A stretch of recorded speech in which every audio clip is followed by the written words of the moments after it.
Hello students, in this video we will cover networking 1 that includes introduction to networking, evolution of networks, switching techniques which are used for data communication and transmission medias which are used for data communication. If we talk about the network definition, a computer network is a collection of interconnected computers and other devices to share data and other resources like hardware and software resources. As seen in this diagram, we have various components available.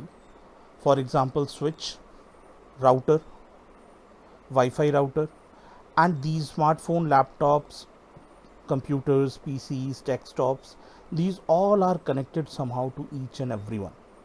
So this is a perfect example of a network.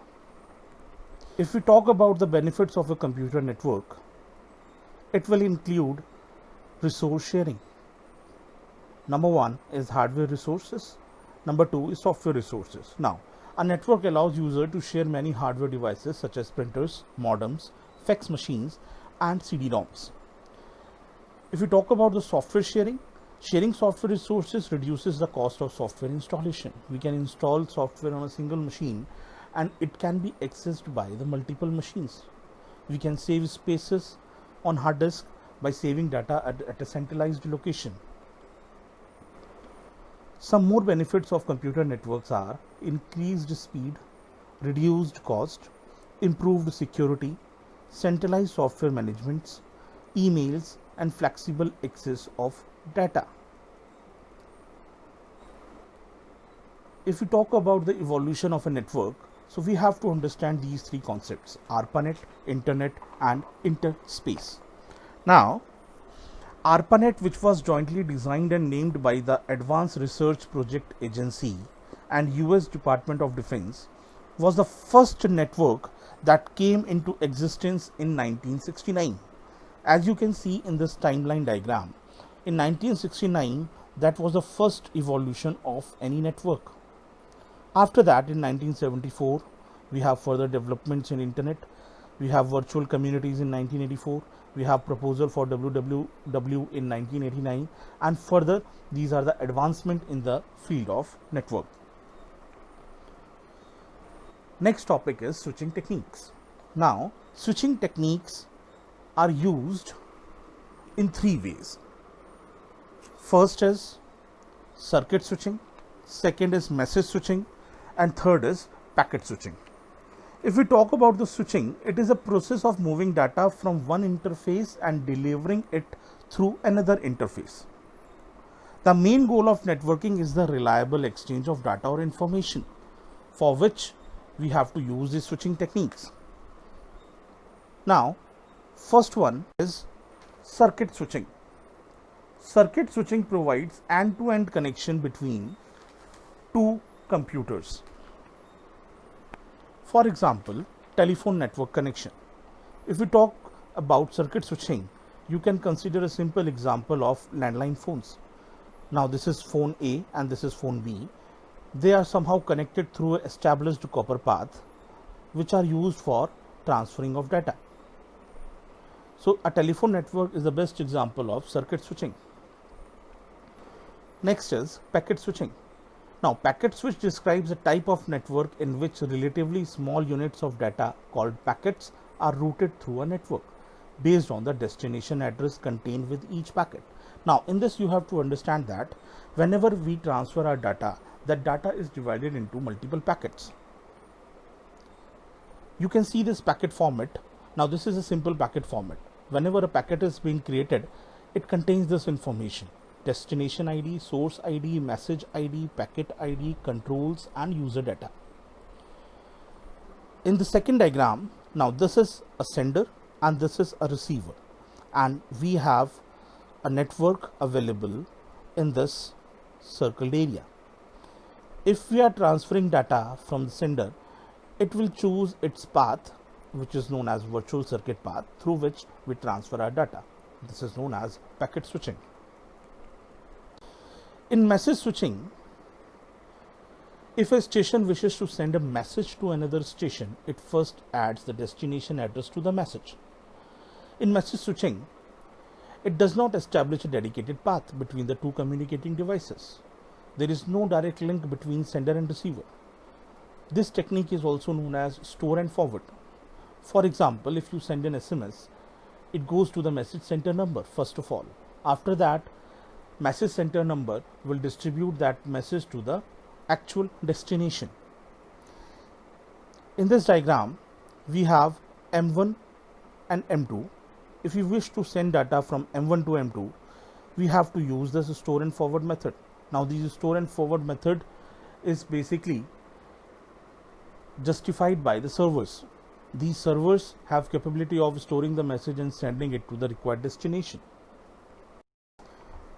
Now, the next topic is data communication terminologies. In this, we have to understand about bandwidth. Now, bandwidth is the capacity of a channel. You can see in this diagram, we have two different examples. We have two different wires. First wire is having a low bandwidth because the capacity is low, and in the second example we have high bandwidth. So it is very obvious that with low bandwidth we'll get slow speed, and with high bandwidth we can get the highest speed. We have two small terms also. One is baud, it is how many times the signal changes per second, and bit rate, how many bits can be sent per time unit. Usually it is per second. Further, we have these data transfer rate units: BPS, KBPS, small MBPS, GBPS and TBPS. Wherever we have small b, it means bits, and wherever we have capital B, it means bytes. So obviously these bytes are much larger than these bits. Now the main topic is transmission media. You have to understand this because this topic will be asked for 1 or 2 marks by CBSE. So transmission media can be simply defined as the means through which we can send our data from one computer to another. Now we can send data using two ways: wired medium or wireless medium. Wired medium is also known as guided media, and wireless media is known as unguided media. In wired media, we have three types of physical cables: twisted pair cables, coaxial cables, optical fiber cables. In wireless, we have infrareds, radio links, microwave link and satellite link. Now discuss these cables, and after that wireless technologies. First one is twisted pair cable. A twisted pair cable consists of two conductors, basically copper based, with its own plastic insulation twisted together. As you can see in this diagram, this is Ethernet cable, which is generally used as data communication cable, and another one is shielded TPC. These are the examples of twisted pair cables. We have coaxial cables. So coaxial cable carries signals of higher frequency ranges than twisted pair cables. They contains a solid wire in the inner conductor. Outer conductor serves as a shield against noise and a second conductor. So these are those cables which are used for communicating data more than TPC.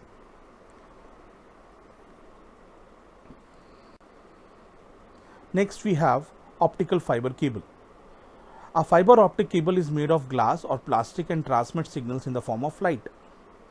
Core is of glass or plastic surrounded by the cladding. As you can see in the diagram, we have cladding and buffer coating at the outer part of the wire. Inner part of the wire contains a core which is of glass or plastic.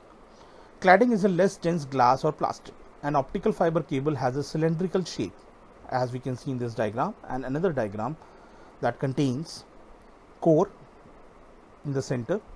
So we have sender and receiver available, and it uses light signals for transmitting of data. That uses total internal reflection concept.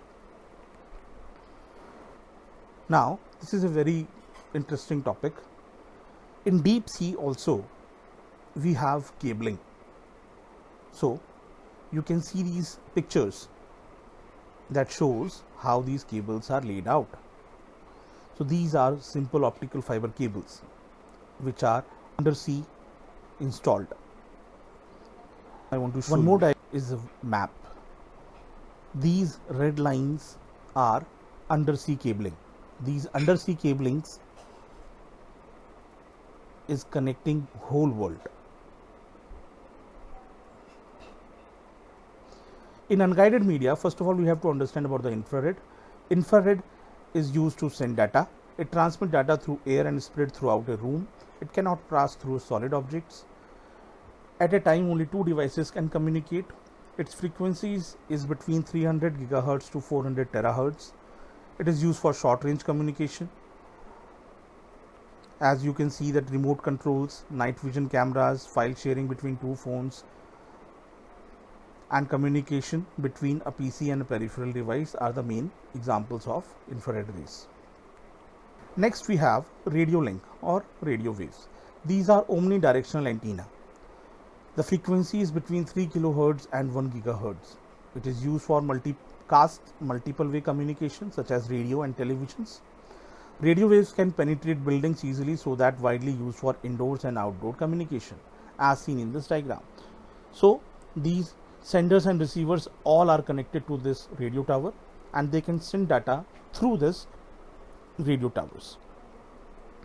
Next we have microwave link. So microwaves are ideal when large areas need to be covered and there are no obstacles in the path. You can see in this diagram we have microwave relay stations. We have main microwave and microwave relay stations which are acting as a sender and receiver. Microwaves, electromagnetic waves, have frequency between 1 GHz and 300 GHz. There are two types of microwave data communication system, terrestrial and satellite. Microwaves are widely used for one-to-one communication between sender and receiver. For example, cellular phones, satellite networks, and in wireless LANs, Wi-Fi's, WiMAX, we have microwave links. Next we have satellite link. Satellite communication is a special case of microwave relay system.